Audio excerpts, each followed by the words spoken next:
کہ میرے آقا نے اس مہینے کو اپنا مہینہ قرار دیا، شعبان و شہری و رمضان و شہر اللہ، کہ شعبان میرا مہینہ ہے اور رمضان اللہ کا مہینہ ہے۔ یوں تو اس مہینے میں جو ایک رات آئے گی شب برات، اس کی اہمیت سب جانتے بھی ہیں اور تھوڑی سی بیداری بھی ہے۔ اس رات کے علاوہ بھی اس مہینے کی من جملہ فضیلتیں اللہ کے نبی نے بیان فرمائی، بلکہ ام المومنین عائشہ صدیقہ رضی اللہ تعالی عنہا متعدد روایتوں سے یہ حدیث پاک مروی ہے، بالخصوص ام المومنین سے، کہ رمضان کے بعد سب سے زیادہ میں نے نبی کریم صلی اللہ علیہ وسلم کو اسی شعبان کے مہینے میں روزہ رکھتے ہوئے دیکھا۔ سب سے زیادہ رمضان کے بعد میرے آقا شعبان کے مہینے میں روزہ رکھتے تھے۔ کچھ روایتوں میں ہے کہ کبھی ایسا ہوتا تھا کہ پورے شعبان کے مہینے ہی میں میرے آقا روزہ رکھا کرتے تھے۔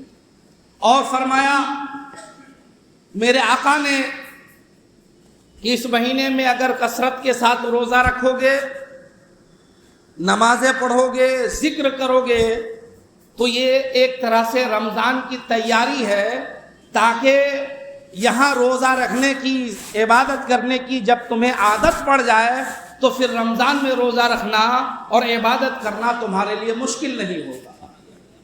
گویا یہ رمضان کی تیاری ہے یہ مہینہ، اس لیے میرے آقا کثرت کے ساتھ روزہ بھی رکھا کرتے تھے اور کثرت کے ساتھ عبادت بھی کیا کرتے تھے۔ رمضان کی تیاری ہے، اور یہ بات عقلاً بھی درست ہے کہ اگر پہلے سے ہم لوگ کچھ روزے رکھنے کی عادت ڈال لیں تو رمضان میں معاملہ آسان ہو جائے۔ یوں تو عبادتوں کے معاملے میں جو ہماری کوتاہیاں ہیں، امت مسلمہ کا جو حال ہے وہ کون نہیں جانتا۔ نیکیوں سے دور رہنے کے لیے انہیں بہانا چاہیے اور برائی سے قریب جانے کے لیے بھی انہیں بہانا چاہیے۔ یہ عجیب عالمیہ ہے، پہلے کے لوگ نیکیوں سے قریب ہونے کے لیے بہانہ تلاش کرتے تھے اور برائیوں سے دور رہنے کے لیے حتی الامکان ساری کوششیں کر لیا کرتے تھے، اور ابھی بالکل معاملہ الٹا چل رہا ہے کہ ہم نیکیوں سے بچنے کے لیے طرح طرح کے ہیلے اور بہانے کر رہے ہیں اور برائیاں کرنے کے لیے بھی طرح طرح کے راستے نکال لیتے ہیں۔ حضرت ایسا معاملہ تھا، حضرت جوانوں کا معاملہ ہے، حضرت عورتوں کا معاملہ ہے، حضرت بوڑھوں کا معاملہ ہے، حضرت اس کا معاملہ ہے، اس کا معاملہ ہے۔ ٹھیک ہے، کرتے رہو، اگر تمہیں برائی ہی کرنے کا شوق ہے تو کرتے رہو، لیکن مرد مومن ہو، اللہ و رسول پر تمہارا ایمان ہے اور ہونا چاہیے، تو کبھی کبھی قرآن بھی پڑھو اور اس کا ترجمہ بھی کبھی پڑھ کر کے دیکھ لو، تب تمہیں پتا چلے گا کہ گناہوں کی لذت کیسی ہے، گناہوں کا ذائقہ کیسا ہے، گناہوں کا مزہ کیسا ہوتا ہے۔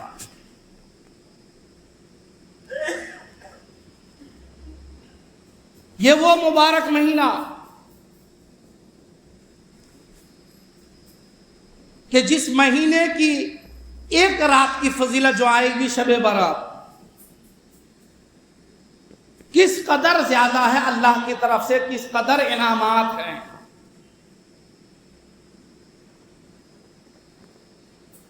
سال میں کچھ مہینے، کچھ راتیں اللہ کی طرف سے بندوں کے لیے بطور انعام و اکرام ہے، بطور تحفہ ہے۔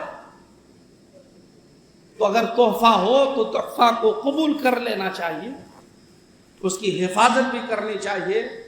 تحفہ کی ناقدری کرنا یہ محروم القسمت لوگوں کی علامت اور پہچان ہوا کرتی ہے، اور یہ ہمارے مسلمان ہیں کہ انسانوں کے تحفے تو سنبھال کر کے رکھتا ہے اور اللہ و رسول کے تحفے کی انتہائی بے ناقدری کرتا ہے۔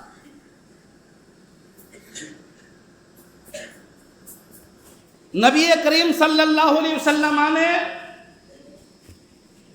جنت کو بھی دیکھا، جہنم کو بھی دیکھا۔ اللہ کے نبی فرماتے تھے صحابہ کرام سے جب میرے آقا بہت روتے تھے، غم امت میں اس قدر آنسو بہاتے تھے کہ آنسو رکتے نہیں تھے۔ صحابہ عرض کرتے حضور اتنی مشقت، تو میرے آقا ارشاد فرماتے میرے صحابہ میں نے جو دیکھا اگر تم لوگ دیکھ لیتے تو زندگی میں کبھی تمہارے لبوں پہ مسکراہٹ نہ ہوتی۔ اللہ کا خوف، اللہ کا دردناک عذاب، اللہ تبارک و تعالیٰ کی مضبوط پکڑ گرفت، یہ میرے آقا نے ملاحظہ فرمایا اپنی نگاہ نبوت سے۔ اور میرے آقا فرماتے ہیں صحابہ اگر تم دیکھ لیتے تو ہنستے کم روتے زیادہ۔ حالانکہ میرے آقا کن صحابہ سے فرما رہے ہیں؟ ان صحابہ سے فرما رہے ہیں جن صحابہ کے بارے میں رب نے فرما دیا کہ نبی کے سارے صحابہ جنتی ہیں، جن صحابہ کی عظمت میرے آقا نے خود بیان فرمائی کہ میرے سارے صحابہ جنتی، سب کے سب عادل، سب کے سب رہنما ہیں۔ ان صحابہ سے جن کو جنتی رب نے بنا دیا، رسول اللہ نے بنا دیا، ان صحابہ سے میرے آقا خطاب کر رہے ہیں کہ میں نے جو دیکھا اگر تم دیکھتے تو روتے زیادہ ہنستے کم۔ ہمیں کس نے جنتی بنایا؟ ہمیں کس نے مژدہ دیا؟ اور نہ کوئی زمانے میں جنت کا مژدہ دینے والا ہے۔ میں تو ہمیشہ کہتا ہوں خالق جنت اللہ ہے، مالک جنت مصطفیٰ۔ اب ان کے علاوہ کوئی نہ تمہیں جنت کی گارنٹی دے سکتا ہے۔ البتہ قرآن و حدیث کے مطالعے سے پتہ چلتا ہے کہ جن اعمال کو اللہ تبارک و تعالیٰ نے یا میرے آقا نے جنتیوں کے اعمال قرار دیے، اگر وہ عمل کوئی کرتا ہے تو قرآن و حدیث کی روشنی میں کہا جا سکتا ہے کہ یہ جنتی ہے۔ یہ بندوں کی طرف سے بشارت نہیں، یہ قرآن و حدیث کی روشنی میں بشارت۔ بے شمار آیات طیبات میں، قرآن مقدس میں جنت کی بشارت دی گئی۔ مثلا نمازی جنتی ہیں، روزے رکھنے والے جنتی ہیں، زکوٰۃ ادا کرنے والے، حج کرنے والے جنتی ہیں، ماں باپ کی خدمت کرنے والے جنتی ہیں۔ تو اللہ تبارک و تعالیٰ نے قرآن مقدس میں، میرے آقا نے احادیث مبارکہ میں اعمال کی بنیاد پر جنت کی بشارت دیا، گھومنے کی بنیاد پر نہیں، کسی کے پیچھے چلنے کی بنیاد پر نہیں، عبادت کی بنیاد پر پروردگار عالم نے جنتی ہونے کی بشارت دی۔ اس لیے بہانے بنانا ہے تو بنا لیجئے۔ میرے آقا جب جہنم میں گئے، وہ دردناک جہنم کے عذاب، وہ سختیاں کہ میرے آقا دیکھ کر کے بالکل ٹوٹ گئے، بلک بلک کر رونے لگے۔ عجیب و غریب جہنم کا منظر ہے، بالکل اتنی تیز ترین آگ جہنم کی، اس سے پہلے بھی میں سنا چکا ہوں۔ ارے یہ دنیا کی آگ تو ایک نمونہ ہے، جہنم کی آگ کے مقابل دنیا کی آگ برف ہے، برف۔ جب برف کا یہ عالم ہے تو حقیقی آگ کا کیا عالم ہوگا؟ اگر جہنمیوں کو جہنم میں جہنم کی آگ کی جگہ دنیا کی آگ دے دی جائے تو جہنمی کہیں گے کہ ہمیں آگ نہیں بلکہ برف ملا ہے، برف۔ دنیا کی آگ کی حیثیت جہنم کی آگ کے سامنے ایسی ہے۔ تو جب آپ اس آگ کی حرارت و گرمی کو آپ برداشت نہیں کر سکتے ہیں تو آخرت کی حرارت و گرمی کو آپ کیسے برداشت کر سکتے ہیں؟ اتنی دہکتی ہوئی آگ، اوپر طرح طرح کے عذاب، فرشتوں کا گرز مارنا۔ ایک مرتبہ گرز اگر ایک فرشتہ مارے تو جسم کو سرما بننے میں ہڈیوں سمیت ٹائم نہیں لگے گا، اور کتنی دور تک وہ دھسے گا یہ اللہ ہی جانتا ہے۔ اور ایسا نہیں کہ ایک مرتبہ مار دیا ختم، پھر اللہ زندہ فرمائے گا، پھر پورا جسم ٹھیک کرے گا، پھر فرشتے گروز ماریں گے، پھر وہی ہے کیفیت۔ زبانوں میں آگ کی لگام ڈال کر کے لٹکا دیا جائے، پینے کے لیے جہنمیوں کے وہ پیر، وہ خطرناک پانی دیا جائے گا کہ اگر دنیا میں اس کی ایک بالٹی انڈیل دی جائے تو بدبو سے لوگوں کا جینا مشکل ہو جائے، وہ پینے کے لیے دیا جائے گا۔ الگ سے جہنم کے وہ بچھو جن کی گردنیں اونٹوں کی طرح ہوں گی، ایک بار اگر وہ بچھو ڈنک مار دے تو 70 سال تک اس کے زہر کا اثر سے انسان تڑپتا رہے گا، وہ سینکڑوں کی تعداد میں ایک ایک آدمی کو کاٹے گا۔ وہ جہنم کے سانپ کہ دنیا میں ان سانپوں کا کوئی تصور نہیں ہے، ایک مرتبہ ڈس لے تو اس کے زہر کا یہ عالم کہ روئے زمین پہ ایک بار پھونک مار دے تو اس کے زہر سے روئے زمین کے سارے سبزے جل جائیں، کبھی گھاس نہ ہوگے۔ اور اس طرح متعدی سانپ ایک ایک بے نمازی کو، گنہگار کو، ماں باپ کو ستانے والے کو، حج فرض ہے ادا نہ کیا، زکوٰۃ فرض ہے ادا نہ کیا، روزہ فرض ہے ادا نہ کیا، ایسے لوگوں پر مسلط کیے جائیں۔ اور یہ کوئی قصے کہانی ہے کیا؟ آپ مذہب اسلام پر ایمان رکھتے ہو، دنیا پر جتنا ایمان ہے آپ کا یقین ہے، اتنا ہی ہمارا آخرت پر بھی ایمان و یقین ہے۔ یہ نہیں کہ مر گیا اڑا دیا گیا ختم، نہیں مومنو، تمہارا خدا پر ایمان ہے۔ وہ رب ذوالجلال فرماتا ہے منہا خلقناکم وفیہا نعیدکم ومنہا نخرجکم تارۃ اخری، تمہیں اٹھایا جائے گا، تمہیں میدان محشر میں جمع کیا جائے گا، تم سے پوچھا جائے گا، تمہارے اعمال ناپے جائیں گے، تم سے سوالات کیے جائیں گے، تب تمہارے جنتی اور جہنمی ہونے کا فیصلہ کیا جائے۔ تو اس کو قصہ کہانی نہ سمجھو کہ آپ نے کہہ کر ٹال دیا۔ میں ہمیشہ کہتا ہوں کہ ارے ہمیشہ اپنی طبیعت کے مطابق نہ چلو، کبھی کبھی شریعت کے مطابق بھی چلو۔ چلتے رہو گے طبیعت کے مطابق چلے جاؤ گے، مر جاؤ گے، جنازہ پڑھ لی جائے گی، اس سے زیادہ اور کیا کر سکتے ہیں گھر والے؟ پھر باقی کے مراحل کون طے کرے گا؟ عالم برزخ کے مراحل، میدان محشر کے مراحل، پرصراط کے مراحل، میزان پر تمہارے اعمال کے ناپے جانے کے مراحل کون طے کرے گا؟ تمہیں طے کرنا ہوگا۔ میں تو اس زمانے میں دیکھ رہا ہوں کہ لوگ شریعت پر قطعاً عمل نہیں کرتے، یہ تو اپنی طبیعت پر عمل کرتے۔ ہفتہ میں ایک دن جمعہ پڑھنا ہے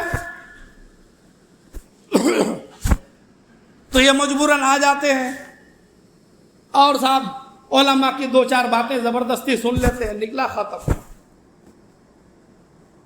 اگر کچھ لوگوں کو چھوڑ دیا جائے تو ان کو اتنی گھٹن محسوس ہوتی ہے مسجد میں کہ دیکھیے نا، ابھی ہم ایک طرف سلام پھیرے، دوسری طرف پھیر ہی رہے ہیں، بہت سارے نکلنا شروع ہو گئے، دعا ختم ہو گئی، آدھی مسجد خالی، سنتیں پڑھتے پڑھتے پوری مسجد خالی۔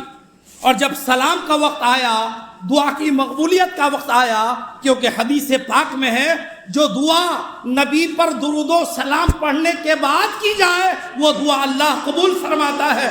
دعا کی قبولیت کا وقت آیا تو یہاں صاحب 30-40 لوگ نظر آ رہے ہیں، باقی 500-700 لوگ آئے۔ کیوں؟ اس لیے کہ مسجد میں آپ کو سکون نہیں مل رہا ہے، آپ کو گھٹن محسوس ہو رہا ہے، اندر سے آپ کا زمین آواز دے رہا ہے کہاں گھس گیا ہے، نکل جلدی سے، نکل جلدی سے۔ اور پھر تڑا تڑ نکل کر کے روڈوں کے دونوں کنارے مستی میں ہے، گویا یہ روڈ کے کنارے نہیں ہے بلکہ جنت کے باغ و بہار ہے، گھوم رہا۔ اب بڑا سکون ملا، بڑا یار مسجد میں گھسے ہوئے تھے، کیا بتائیں، یہی حال ہے نا۔ ورنہ اگر آپ کا دل لگتا خدا کے گھر میں، ارے خدا کا گھر یہ دنیا میں جنت ہے، جنت۔ مرنے کے بعد کیا معلوم تم کہاں جاؤ، ارے تھوڑی دیر تو دنیاوی جنت میں وقت گزار لو تاکہ گنہگاروں کے صف میں جہنم میں بھی جاؤ تو کہہ سکو ارے ہم نبی کی امت ہیں میاں، یہاں جہنم میں ہے تو کیا ہوا، ہم تو دنیا ہی میں جنت میں رہ کے آ گئے، کہہ تو سکو کم سے کم۔ یہ رات آ رہی ہے، کون مانتا ہے شریعت کی بات؟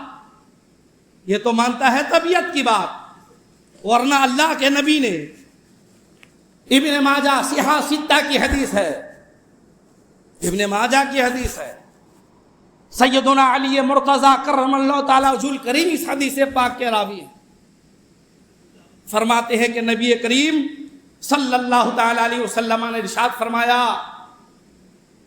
کہ جب شعبان کی 15ویں رات آئے تو رات کو قیام کرو، دن کو روزہ رکھو، کیونکہ پروردگار عالم اس رات سورج کے غروب ہوتے ہی آسمانی دنیا کی طرف نزول جلال فرماتا ہے اور اعلان فرماتا ہے کوئی گناہوں سے معافی مانگنے والا کہ میں معاف کر دوں، ہے کوئی روزی مانگنے والا، دولت مانگنے والا میں اسے روزی دے دوں، دولت دے دوں، ہے کوئی مصیبت سے نجات چاہنے والا میں اسے مصیبتوں سے چھٹکارا دے دوں، ہے کوئی ایسا طلوع فجر تک، فجر کے وقت شروع ہونے تک اللہ کی طرف سے یہ اعلان چلتے رہتا ہے۔ یہ بھی نماز کی حدیث۔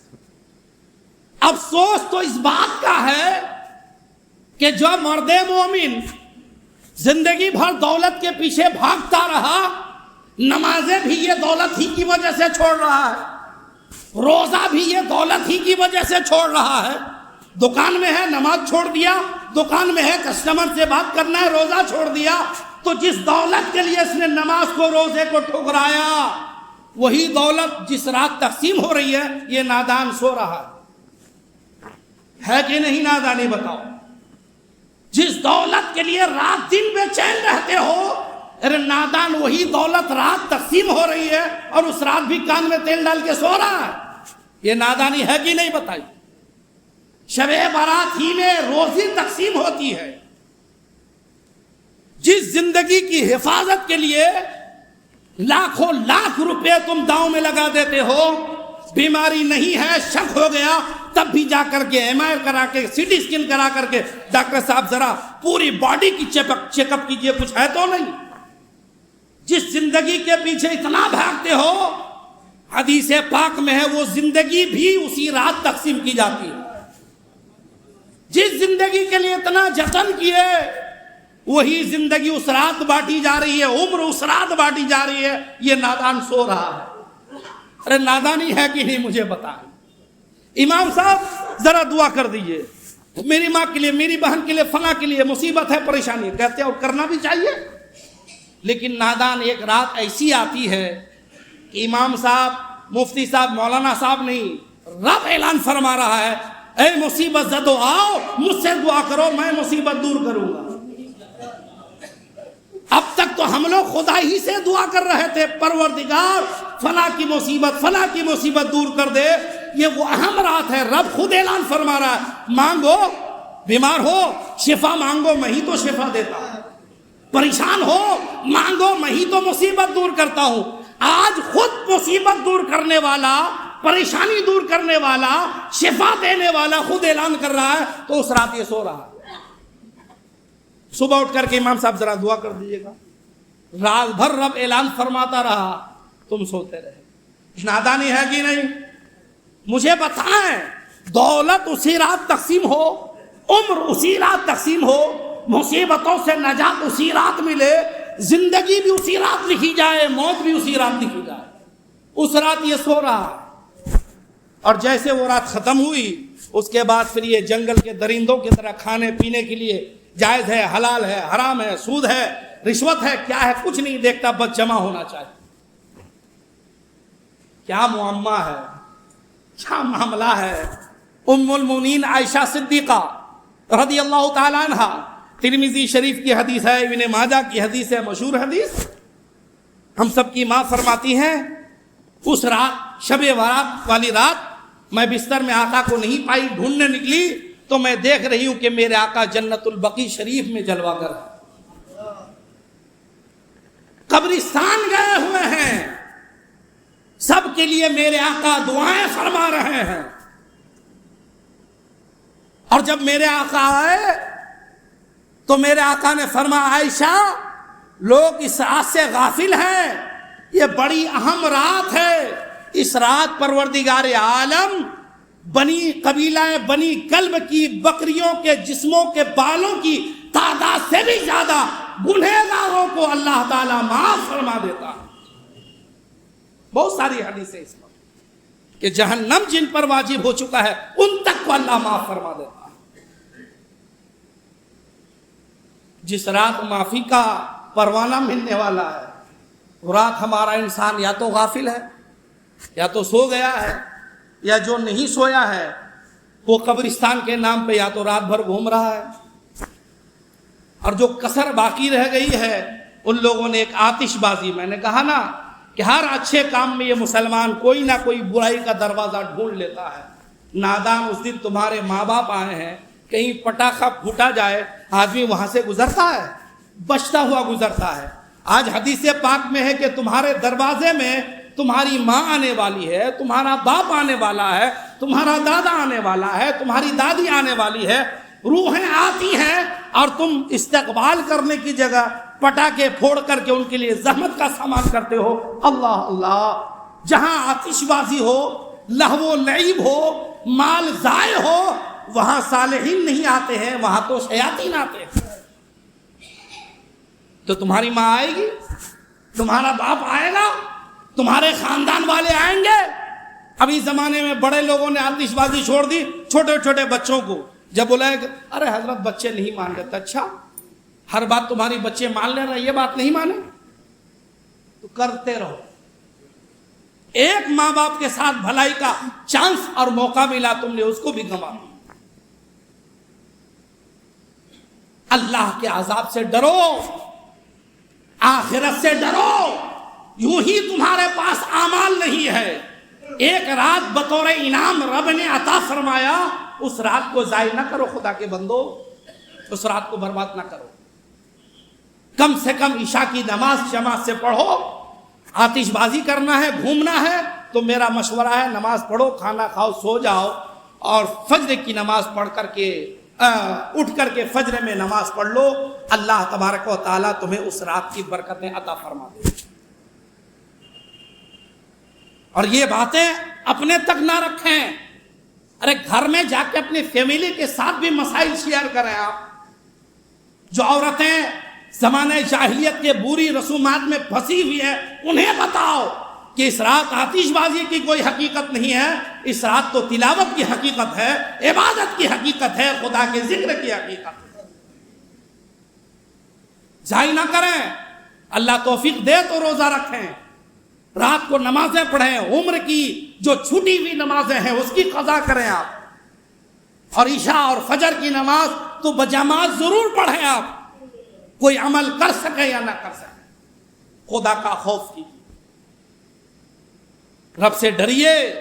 اسی رات ہماری زندگی لکھی جاتی ہے، روزی لکھی جاتی ہے، مصیبتوں سے آزادی لکھی جاتی ہے. اس رات کی قدر کریں آپ، خود بھی ان باتوں پر عمل کریں، اپنی فیملی میں جا کر کے خاص کر کے عورتوں تک ان مسائل کو شیئر کریں کہ وہ رات عبادت کی ہے، گفتگو کرنے کی نہیں، بطولہ کرنے کی نہیں، غیبت کرنے کی نہیں، آتش بازی کرنے کی نہیں ہے. وہ رات قرآن کی تلاوت کی ہے، خدا کی عبادت کی ہے، نبی پر درود و سلام بھیجنے کی ہے. انشاءاللہ ارے ہمارے بھلے کے لیے نہیں، اپنے بھلا کے لیے کم سے کم کریں. دوسروں کے بھلے کے لیے نہ صحیح، اپنے آپ پر رحم کھائیں، اپنے آپ کے لیے سب کام کریں. یہ سب کریں گے کسی غیر کے لیے نہیں، اپنے لیے آپ کریں. کم سے کم ان راتوں کی اہمیت کو سمجھنا چاہیے، ورنہ بڑی محروم القسمتی ہوگی. اللہ اس رات سب کو معاف فرما دیتا ہے سوائے حقوق العباد کے.